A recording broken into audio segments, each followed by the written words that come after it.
Welcome, everybody, to the third in a series of conversations that I'm having with some of the best, most forward-thinking leaders in the sector, at least in my opinion anyway.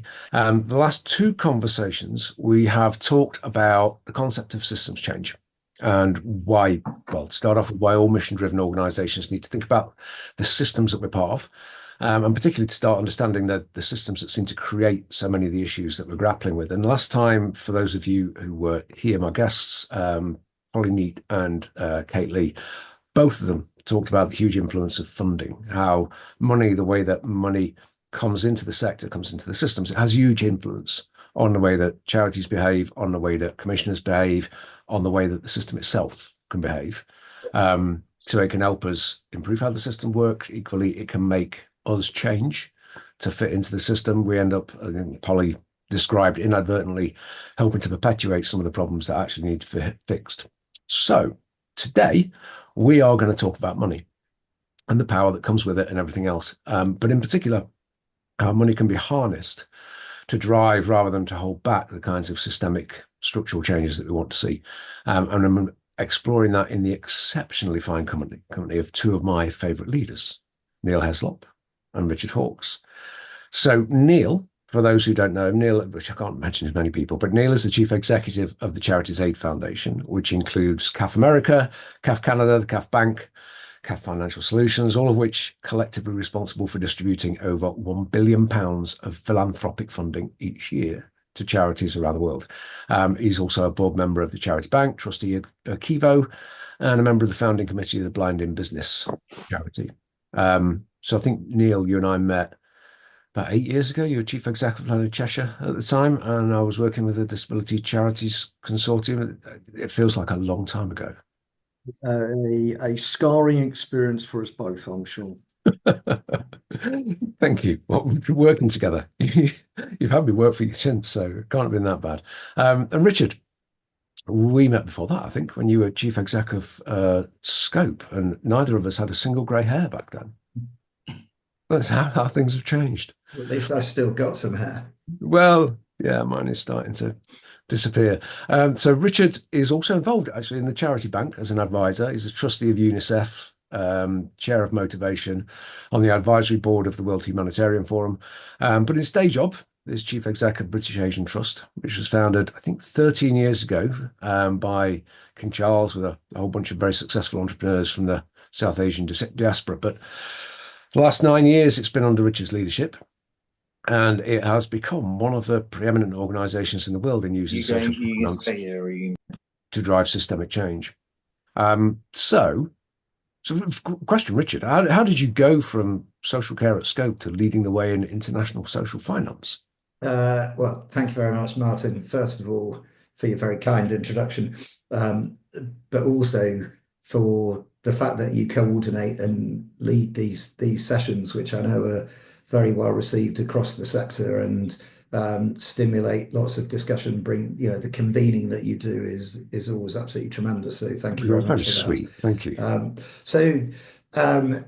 Okay, so I started as chief executive of Scope right at the start of 2010. At the time, Scope was in real financial trouble. Not my immediate predecessor, who was brilliant, who's John Sparks, who many people know, but his predecessor had overspent by about £27 million in less than 4 years.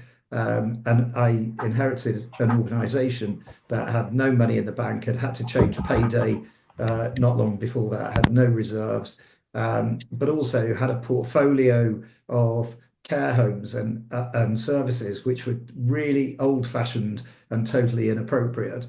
So there was a huge need to drive a transformation in the service provision, but that was going to cost a lot of money, and there wasn't any money. So we had to think innovatively and creatively about how we were going to generate that money.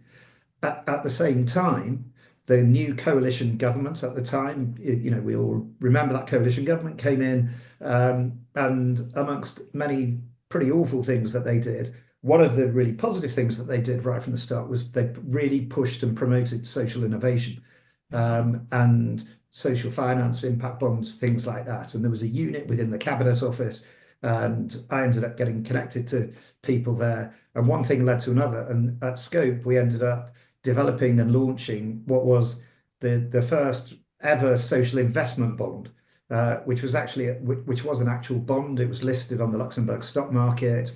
And it generated for us, it gave us £2 million that we had to repay with a coupon of about 4%. But we were able to then invest that £2 million in income generation activities that gave a much bigger return. And so that gave us a lot of unrestricted funds that we were then able to start investing in the services transformation. If I jump forward then 5 or 6 years, when I started at the British Asian Trust, the board of the British Asian Trust were very successful British Asian entrepreneurs who thought very differently about the way they wanted an organization to exist. They wanted to embrace disruption and change and scale and using finance in a very different way. And so we started talking about social finance right at the start.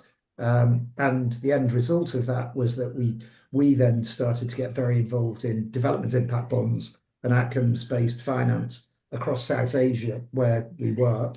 And in the last 6 years, we've been able to raise more than $40 million to invest in that we then invested in 3 large-scale initiatives, development impact bonds, that between them have had a direct impact on more than 4.5 million people.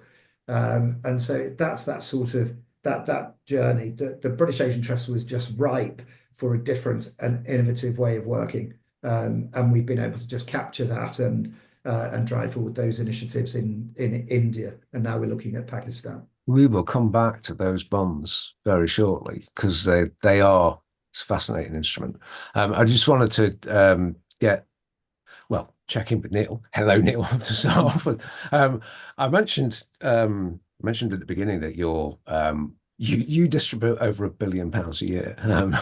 Like a lot of people probably don't realise it's not actually your money. But I think you described it to me once as being, was it the nexus of 3 different communities that's where you sit? Do you want to just share a little bit about that?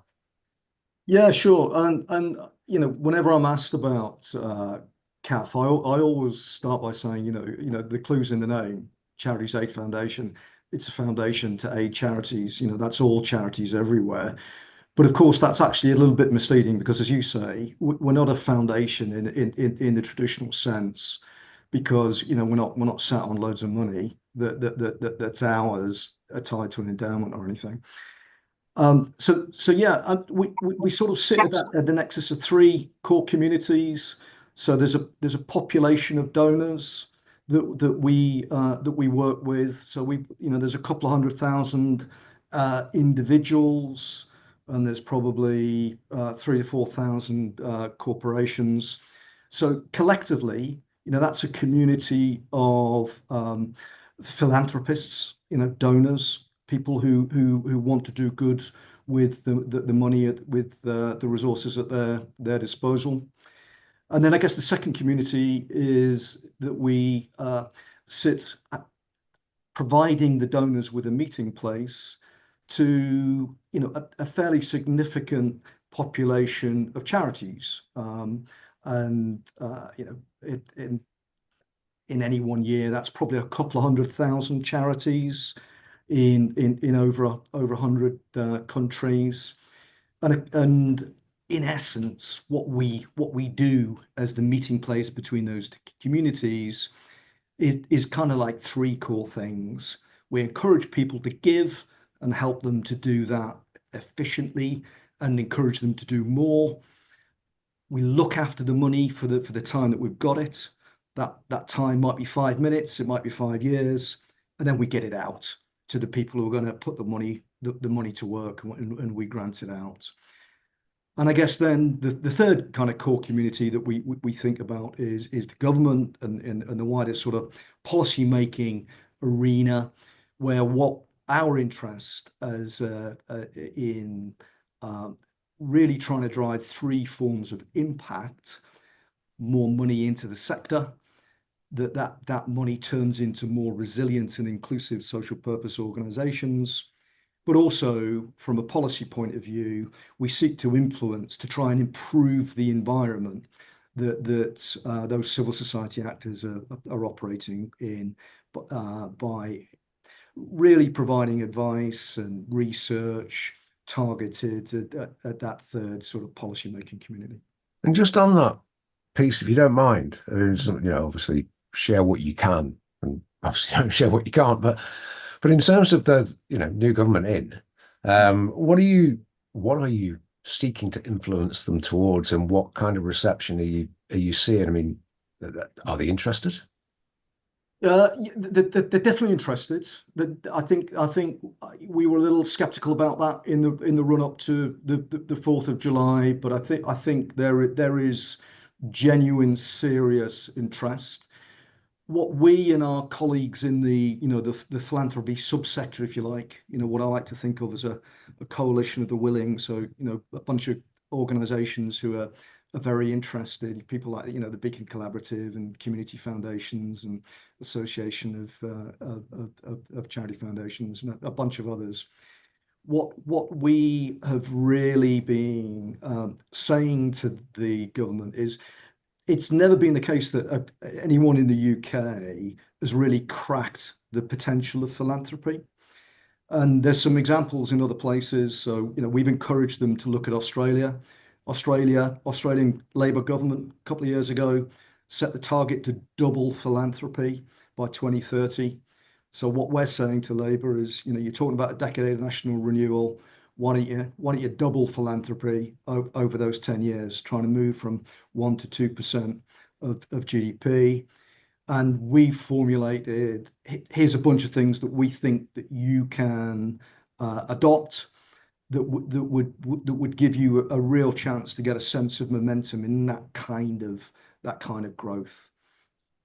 And I think, those would be things like educating the wealth advisors, those people who are supporting individuals with their wealth management, taking a hard look at corporate giving, reporting. We think there's some real ways that you can get more responsible business investment in the place. We also think investing in local infrastructure is going to be incredibly important. And we've also put forward this view that match funding is just the most fantastic multiplier of impact if you get it right. Excellent. And when we spoke, you mentioned particularly impact investing seems to be on the agenda. Yeah, that's right. And I think the opportunity to bring forward different sources of money, but I think in cracking that code, there's some fantastic examples, and a lot of the work that Richard and his team are doing are good examples of that outside of the UK, and there's plenty inside the UK, but we really have only managed to scratch the surface up until now, and when you look around the world, and the economy and what's happening, we think that's a really, really fruitful arena for the government to focus on. Well, let's look around the world. Let's have a look at India. Richard, I said to come back and we have a look at those bonds, the development impact, and the, how that works, the structure of it, and that sort of thing. Do you want to just talk us through what it is, what it does, how it works? Okay, so I'll try and describe how they work, and so, but I completely agree with Neil, by the way, on that final point about that impact investing. The global market, the potential there is absolutely enormous, and it's hugely untapped. And it's the sort of space that we're in a little bit as well. And so imagine there's an impact finance continuum. Okay, and on the one extreme, you've got pure philanthropy, where people are putting their money in, they don't want any financial return at all. It's 100% social return that they want. On the other extreme, you've got pure capitalist investment, where people putting their money in, they don't want any social impact, any social return. They just want 100% return on their capital. The space that we're playing in is in the middle, where people are looking for both a social return and a financial return. And there's a number of different kinds of products and initiatives that people could explore, but we've been very much in the outcomes-based finance space, and people talk about outcomes-based finance, social finance, and the actual instrument that we've been pretty successful with, certainly in India, has been a development impact bond. So the way a development impact bond works is like this. Let's imagine that you've got a program and you want to improve education for 200,000 kids, and it's going to cost you, you work it out, it's going to cost you $11 million over 4 years. What people would have done traditionally, I would have done definitely 10 years ago, is you go to a load of donors and you say, I've got this great idea, I'm going to improve education for 200,000 kids, it's going to cost me $11 million, and you try and get those donors to give you the funds. What traditionally would have happened is the donors give you the funds, you tell them what you're going to spend the money on, you tell them the activities that you're going to implement, you then make the local organisations that you're working with implement those activities. The funders give you their money in advance and you spend it. And at the end of 4 years, you try and write some kind of report that shows the impact you hope that you've had. With a development impact bond, you're still starting with the same point. We want to improve education for 200,000 kids. But the next question is, what does that actually mean? How do we know if we're going to improve their education? And for us, with our first impact bond, it was looking at learning outcomes, increased attainment levels in numeracy and literacy. So you can measure where they were, you can measure where they got to. They still need $11 million. You go to all of the donors and you say, will you give me $11 million for this to happen? But the catch is, all you need from those donors is a commitment that they will fund it if it is successful. So all they've got to say is, yes, we'll fund that, and they'll only fund it if it's successful. And if it isn't successful, they don't fund it. And that is all determined by an independent evaluator who will assess the programme and decide whether the outcomes have been achieved. And if they have, then the funders pay. So where does the upfront working capital come from to enable it to happen? So that's when you go to a different set of donors called risk investors. On the very first one we worked with the UBS Optimus Foundation, and they provide the capital that then allows the programme to happen. And so in effect, they're lending their money in. The local organisations deliver the programme. If they're successful, then those funders that you went to, the outcomes funders, that's when they pay. And if it's not successful, the risk investors lose their money. So to compensate them for losing their money, you also offer them a return on their investment if it's successful. And so for us, with our first one, the UBS investors got a 6 to 8% return on their investment. It was successful, so they got their money back with a return. So if you look at all of the three key parties involved in that, I would say it's a win-win all round. For the investors, they're getting a social return and a financial return. For the outcomes funders, which for us, we've used lots of foundations, government, philanthropists, their funding is totally de-risked. So all they're paying for is success. There is no risk whatsoever that they might put their funding in and pay for a load of activities that don't work. It's guaranteed success. But the most important of the lot is the local organisations on the ground. What you're doing is trusting them to deliver results. And the history of international development is big NGOs from the global north telling smaller organisations in the global south what to do and what activities to deliver. And this is absolutely the opposite. This is working with them in partnership and saying, we trust you to deliver the results. And then they have to adapt and deliver the results. So it's all about empowering those organisations to do what they believe is the right thing to do. With our Education Impact Bond, it was a 4-year programme. It was in India. COVID hit. Schools were closed for 18 months. So the 4 delivery partners that we were working with all had to totally pivot, change their strategies, do things differently. And we were like, look, it's up to you. You've got to deliver the results. And they did. They delivered great results with support, but without us telling them, without anybody telling them what the activities were that they had to deliver. The one other thing I'd say is that, so approaches like this, it's win-win all round for de-risking donor money, for getting new money in that you can then get a social and a financial return on, for empowering local organisations. But you can also drive change within the ecosystems in which you're working. So we're working on a skills impact bond at the moment. It's a $17 million program in partnership with the government of India.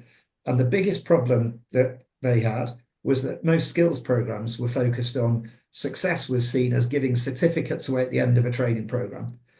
With our skill impact bond, success and the outcomes that are funded are when people have been in a job for 3 months. So it shifts the whole focus of all of the players away from training and certificates to securing jobs. So you can use, this is where you can use a financial approach to drive serious systemic change in a particular ecosystem. And that was exactly why I was so excited when I, quite a while ago heard what you're doing, particularly that piece about the flexibility that it gives to the organisations on the ground. I remember looking at the girls' education one, where at the end of the first year the results weren't very good, and they completely changed how they were working. And you wouldn't do that if people had commissioned activities; you just wouldn't be able to. No. So the question that I've got, I guess, following on from that, really is your your risk investor in your first case, UBS Foundation, etc. They are putting a huge amount of faith because they're putting the money up, and they only get their premium back. They only get their stake back if it works. So what stops them doing that same kind of power thing in terms of how do you build their confidence that the people at the front line are actually going to make their £11 million back for them? Yeah. So that's all about the work that goes in to put a consortium together to identify the organisations that are going to be able to deliver the programme. So if I look at our first one, the Education Impact Bond, we initially looked at over 100 local organisations in India that could have been partners in delivering that. We eventually identified about 10 that we felt had the ability to work in this kind of way. And from that, there were 4 that were shortlisted to do the programme. So the UBS were fully involved in that whole process. So they then got confidence in the organisations. One of the big challenges is that because of the way that international NGOs and big donors have worked for the last 50 years, most organisations don't have the capacity to work in that kind of way because they have been programmed to deliver activities and to do what they're told to do.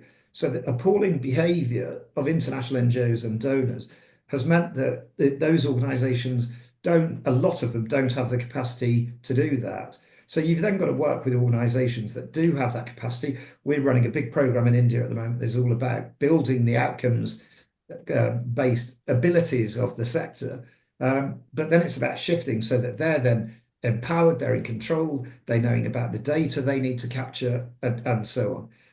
And ultimately, it comes down to that trust. And if you've got all of the players involved in those discussions at the start, you've got people aligning around the impact you want to achieve, you've got people aligning around the different incentives, then people will trust that that process works. You trust the local organisations to deliver. I think that's a beautiful model. I think obviously, it's not the only model, but I think it's fantastic the way that it creates that sort of separation of powers, the way that it brings in funding, the way that it de-risks it for outcomes funders, it de-risks it for the people that are actually doing the job as well. Neil, when you were kind enough to share with me some of the thinking that's going into the sort of influencing work around the philanthropy strategy for the government. And some of the themes within that seem very similar. There's a lot of correlation between the kind of things that Rich is describing and the kind of things that you were putting forward in these discussion documents with the government. What would you pull out in terms of the themes within your work that correlate with the sort of things that Rich is describing? Yeah, I think I'd probably highlight three different themes, which I'd kind of maybe just touch on in a moment. But it's probably worth saying, just by way of context, we've borrowed a couple of things that from the private sector in terms of some of the thinking.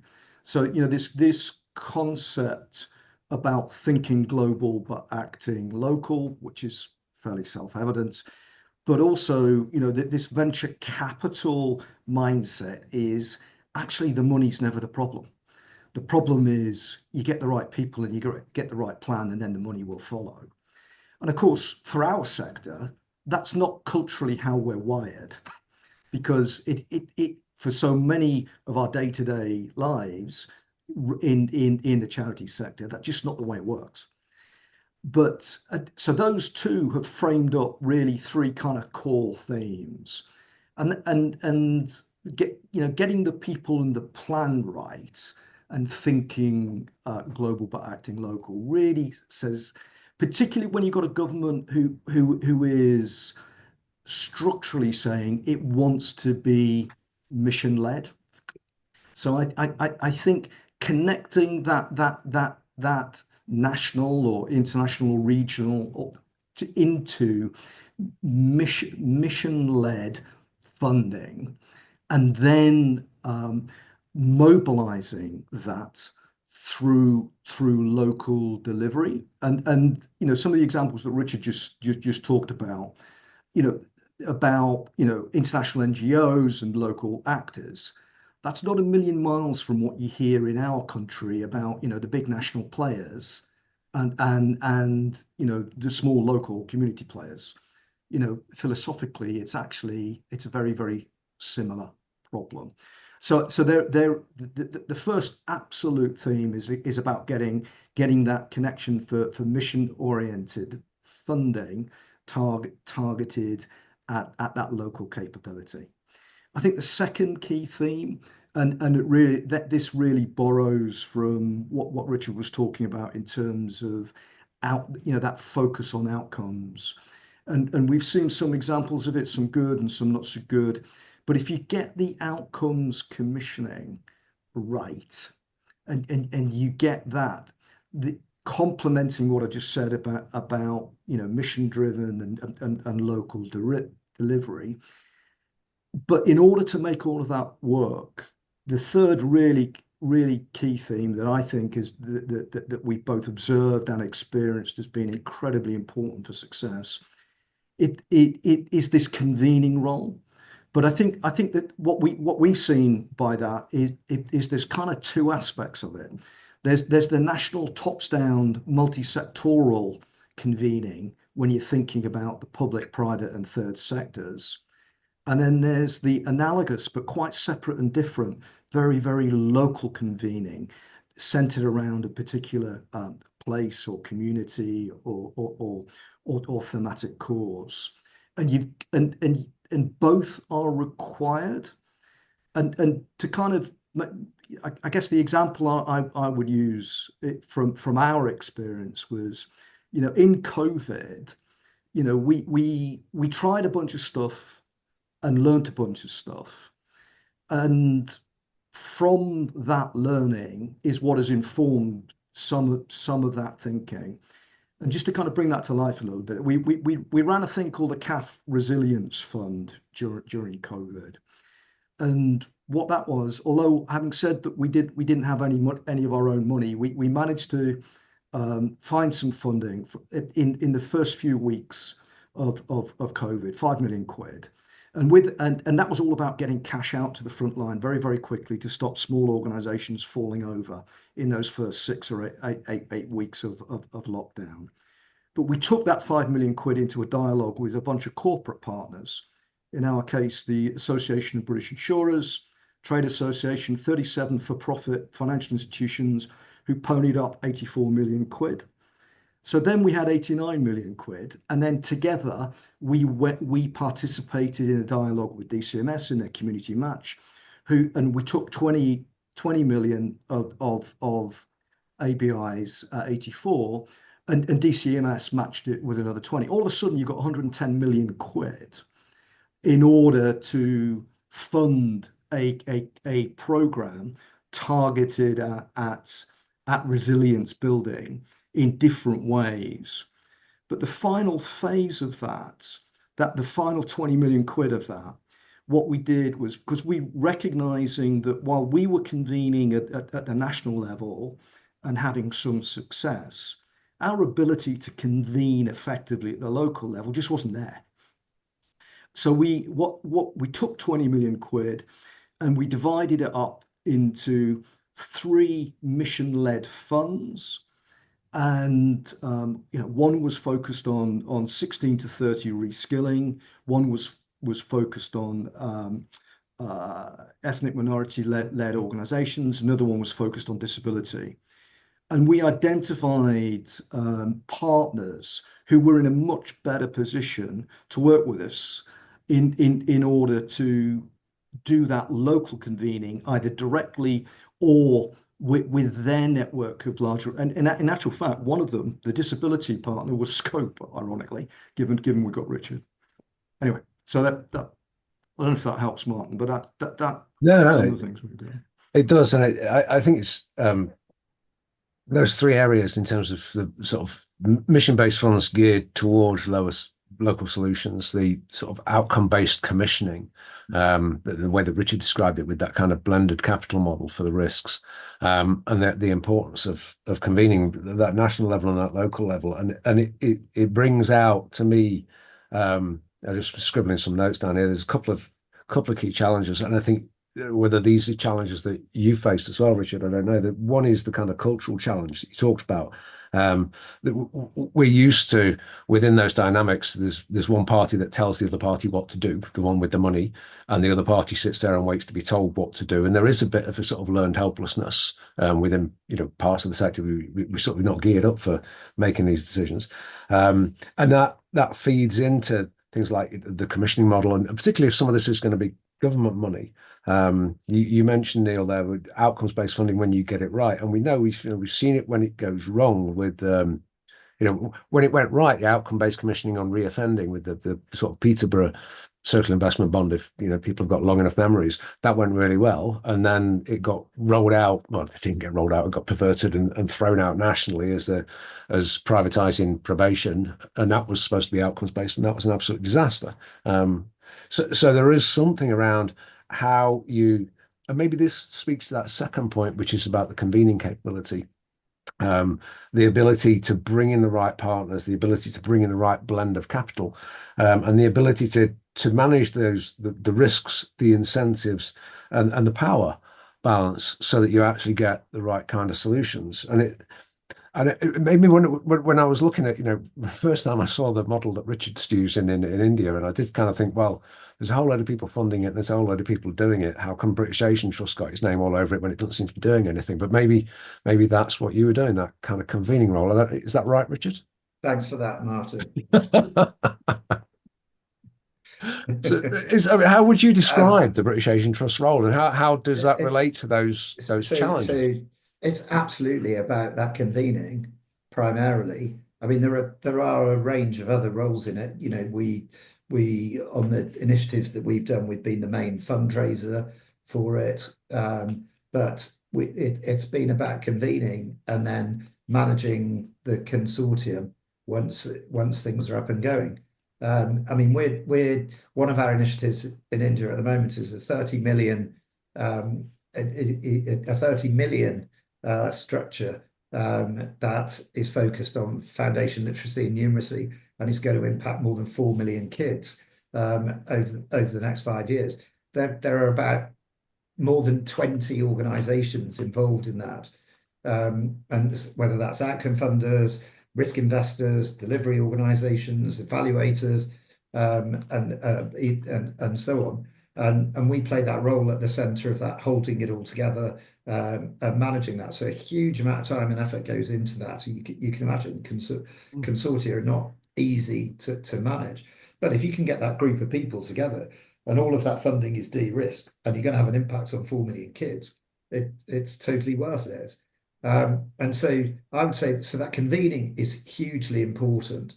The other thing for us is that the reason we're doing all of this is twofold.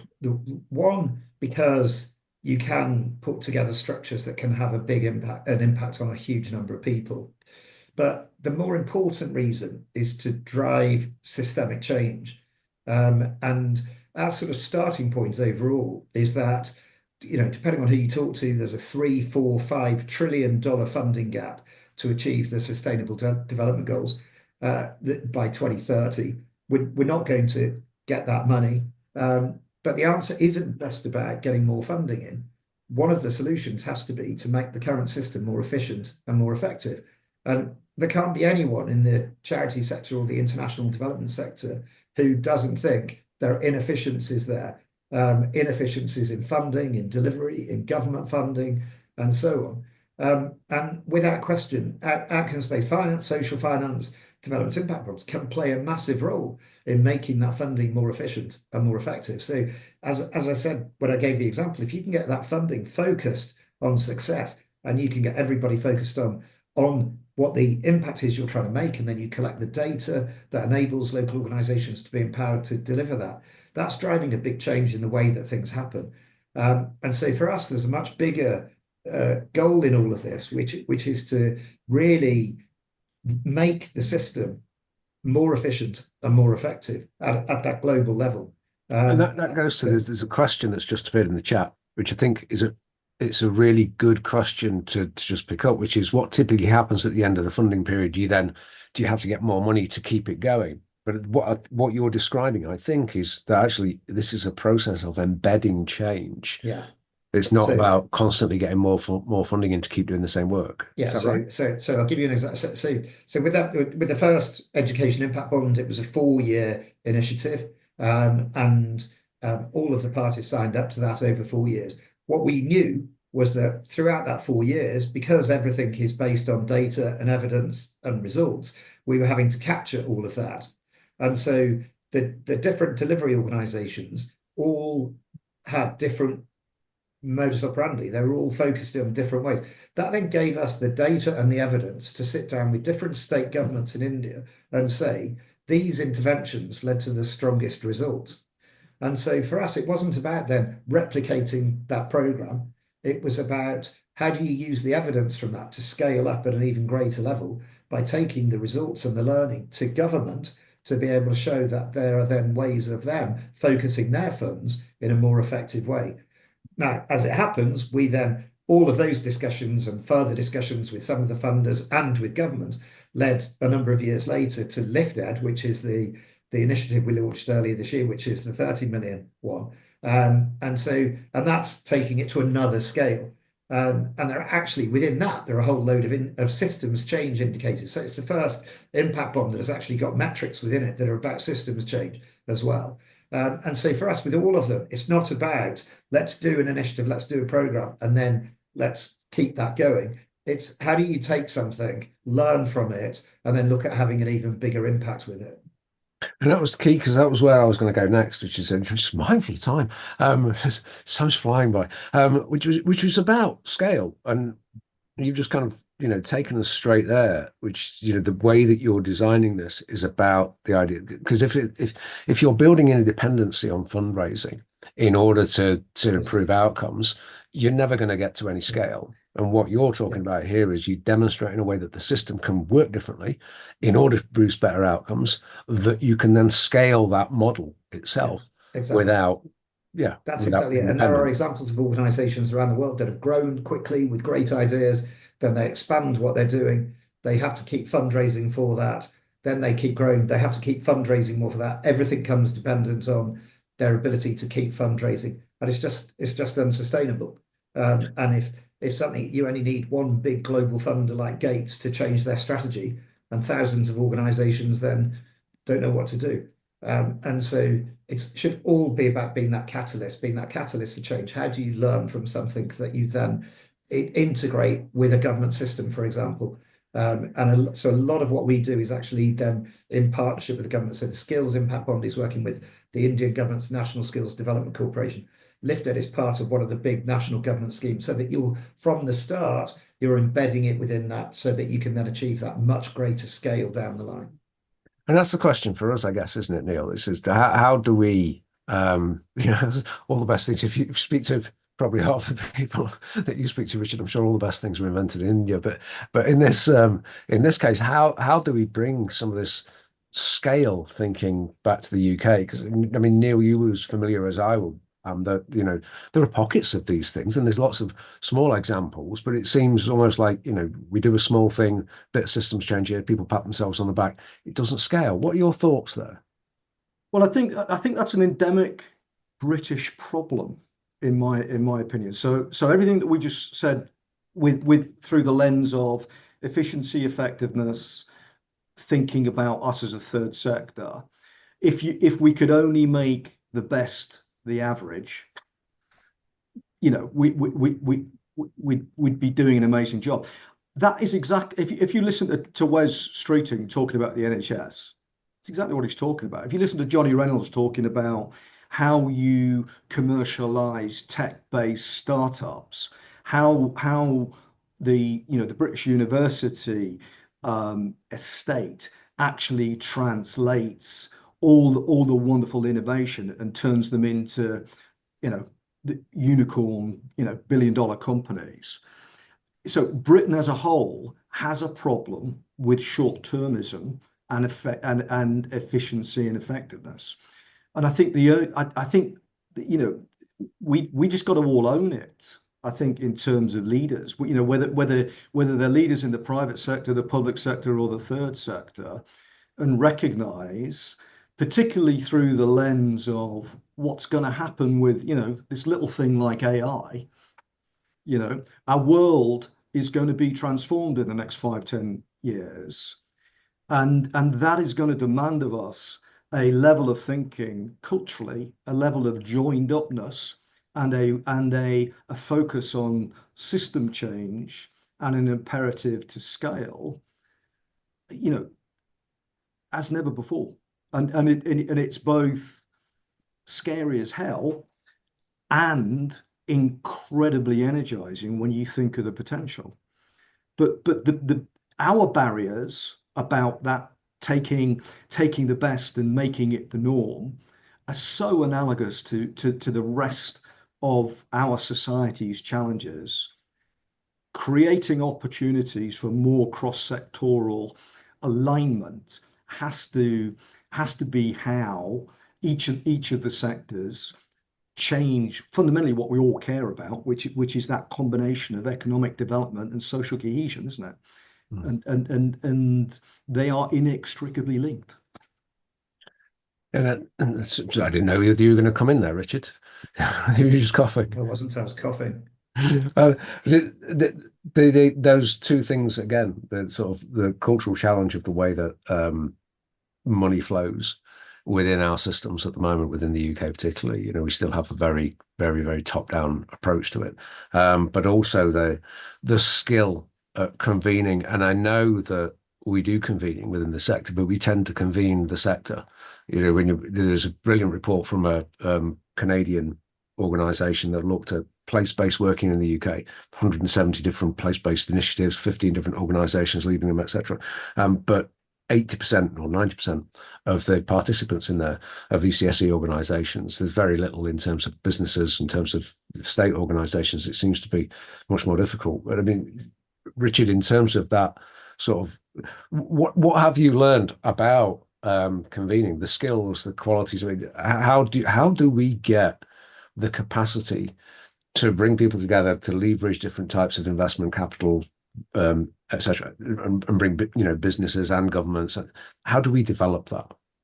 I mean, I think and this we'll all appreciate the irony of this. We're in a sector that is wanting to change things because we believe the world isn't great and we exist to bring about change that will make it better. And yet, as a sector overall, we're pretty resistant to change, and find it very difficult to embrace it. A lot of funders don't embrace change. I mean, I remember years ago when we were starting off with our first impact bond, sitting with a group of about 10 foundations, and talking it through with them and explaining how this could mean that their funding would be totally de-risked and they would only fund success. And people were saying, yes, but Richard, our systems are set up to give our funding away in advance. And I was like, well, change the system so that you give your funding away for success. And people weren't prepared to do that. And there's a lot here about giving up control. A lot of funders, a lot of NGOs, they want to tell people what to do and how to spend that money, as opposed to aligning around, success. I also, the other point I think linked to this is, Neil at the start was talking about in Australia, I think it was, where they're aiming to double philanthropy by 2030. Great. But if we were looking at something like that, we've also got to recognize that a lot of philanthropy is bad. And historically, a lot of philanthropy has caused huge damage, and has reinforced traditional power structures, has forced organizations to do things that aren't relevant, because people, the power sat with people who thought they had a good idea. They might have had positive intentions, but actually the outcome of what they were doing wasn't only just a waste of money, it was negative. And there's history's littered with examples like that. And so the big changes have got to be about getting donors, philanthropists, and so on to recognize that they can use their money in different ways, that just because they're giving funding away doesn't mean it's good, that they've got to think about what they're trying to achieve with that. And then we've got to get our sector overall to embrace that change as well, and to look at better use of, better use of data and evidence, and to think in a much more systemic way. And I know that in the last 3 years everyone's talking about systems change, but Mike Adamson's on this, he was talking about it a few years before everyone else. But lots of people actually doing stuff that was about systems change before it even had that name. And I think that's what we've also got to focus on. What are the systemic changes that we need to bring about, at a global level, at a sort of ecosystem level, and so on. So the answer to your question, very simply, is about all of us have just got to be willing to change. Yeah, and maybe I'll just add, Martyn. I think we generalize so much. I feel, philanthropy. It's a bloody great word. It means different things to different people, and like everything, there's good philanthropy, there's bad philanthropy. Yeah. There are efficient charities, there are inefficient charities, there are good companies, there are bad companies. It's just life, isn't it? Yeah. So a few points. The first one is you're absolutely right. People have been doing systems change for far longer than the word has been being used. It's really about improving the way that we work as a group collectively. But all of the people that I speak to who are working in that space, whether they're in convening sort of roles or not, the longer they do them and the more kind of mature and experienced they get, the more they start to tell me things that broadly similar, which is that if you bring people together around money, you get competition. If you bring people together around a cause, a purpose, a mission, get them to own that mission, then when the money comes in, the money tends to be much, much more effective. But so it's really hard to say, yes, it would be great to have more money coming into the sector. Of course it would. But at the same time, that's not where it needs to start, in my experience and the experience of people kind of doing this on the ground. I mean, I totally agree with you. And that's in the structures that we put together, it's about an alignment around impact. So the most important thing is to bring a coalition together that want to achieve, that have the same goals in terms of what they want to achieve. And it doesn't matter what the individual incentives are, that ultimately everybody's working towards. And if you get everybody agreed from the start that that's what they're working towards, then it's far easier to make it happen. And like you say, you don't then get that internal competition. And I think that that was exactly my what I said earlier about if you look at what happens in the valley, no one's interested in talking about money. Talk to me about the people, talk to me about the plan, show me the goal, and then the final thing we'll talk about is the money. And so when we come sort of step back from this and think about, clearly there are ways that finance can be used much more effectively to drive system change, to drive change which is embedded and is not dependent on their money. But it needs that separation of power. It needs the power to be with the local organizations that can do this. It needs that convening capability, and it needs the culture around it that can support both of those things. So how far away, I mean, Richard, you see this now from a distance, looking at the UK sector, within the kind of things that Neil was describing. There are very clear missions. There are very, very clear social problems, whether it's economic inclusion or homelessness and all those sort of things. How is your level of confidence that we can start to genuinely turn the dial on this stuff?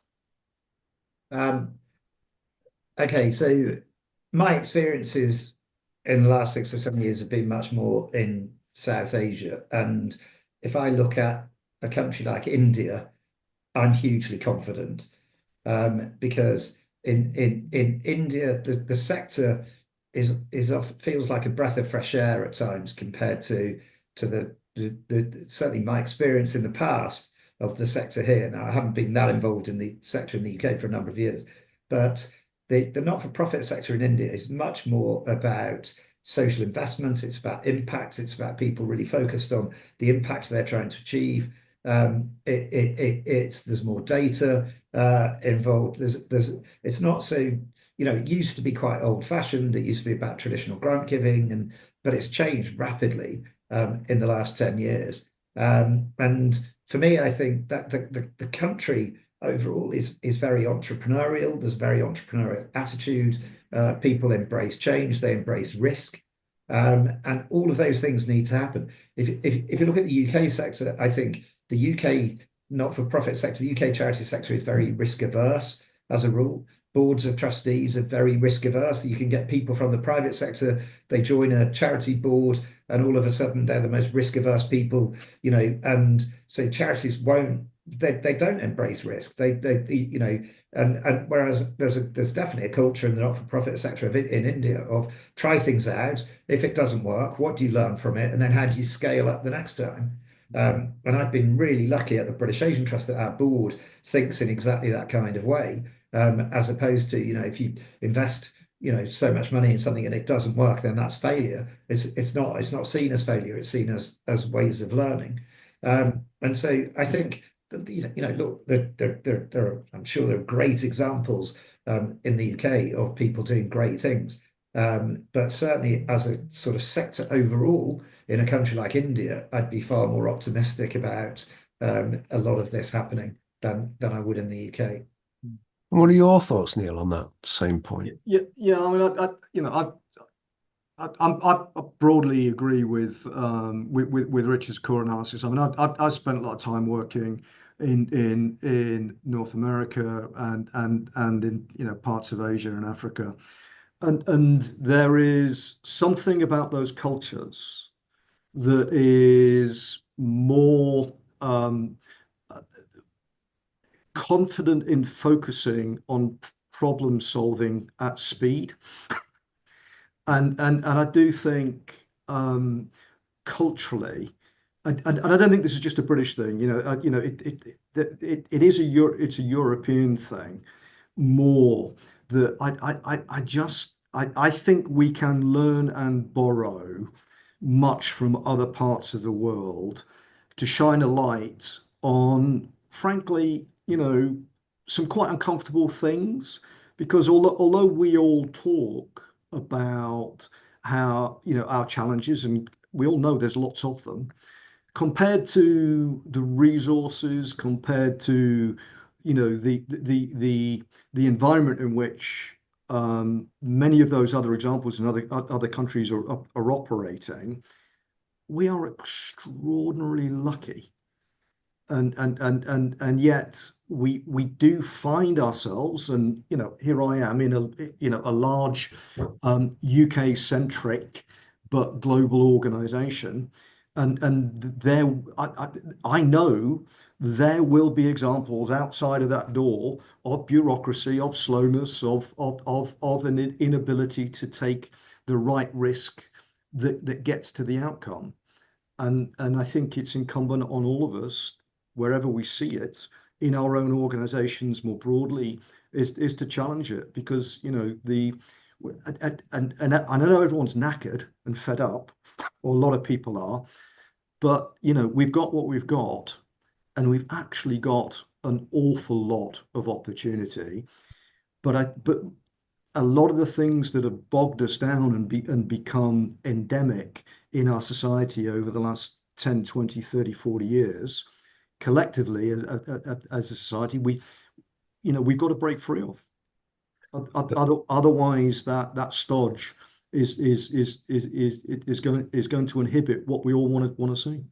And it's an optimistic note to end on, though, because of what you said. There is a huge amount of opportunity we've got potentially from what you're seeing, a government which is really interested in the impact investment space. We've got a huge amount of philanthropic capital, as Richard's saying, that is out there and untapped. And we've got some serious problems that we can start to define. And if we can bring that cultural learning to where the money is in terms of how that it works, those blends of capital, and start to develop the capacity within our sector, because that's probably where it sits, around that kind of convening, seeing the big picture, bringing the different types of people together and bringing in the money after the mission has been established. And once we know where we're going, it does feel like there is a huge opportunity to start shifting some of this now. If we can be that bit more ambitious, take some proper risks, and really throw ourselves into this. Is that fair? I think so. I would add longer termism. Mm-hmm. If we continue to think about, this month, this year, next year, the next election cycle, and not recognize that this is a long and continuing haul, and get comfortable with it. That's what I would add to what you said, Martyn. Any closing words, Richard? I'll just reiterate the point that you made. I think there's a lot of cause for optimism, but we've all got to keep being willing to embrace innovation, think differently about what we're doing. Totally agree with Neil about short-termism, long-termism. Some of the challenges that we're trying to solve aren't going to be solved overnight. But if you're funding short-term activities, it's often just going to perpetuate that. If you're looking at the longer-term systemic change, and we get funders thinking and working in a different way, and we change our attitudes accordingly, embrace risk, learn from that, focus on the impact we're trying to make, then it's definitely all possible, and there's definitely cause for optimism. Definitely. Neil, a final thought from you? No, I completely agree. And more hope. Brilliant. Thank you. Thank you both. Well, thank you everybody for joining us, but particularly thank you, Neil, and thank you, Richard. It's been an absolute delight talking through all of this with you. It does sound like there is a massive opportunity for us here. There are some challenges for us as a sector and as a country, to get this stuff to work. But it can work. We've shown it can work. So a reminder, so with that, thanks. A reminder to everybody that if you're not registered yet, our next session, we're going to be diving into service delivery organizations like Scope once was, and the social businesses, to try and understand how their role can be reshaped to point more into systems change. And I'm going to be joined by two fantastic leaders, Naomi Holston and Irene Shubawali. So that's on the 12th of November, same time. But if you've not registered, register to that, because that would be brilliant. Until then, thank you again so much for joining me. I hope you have a great evening, and I hope to see you in December. Take care.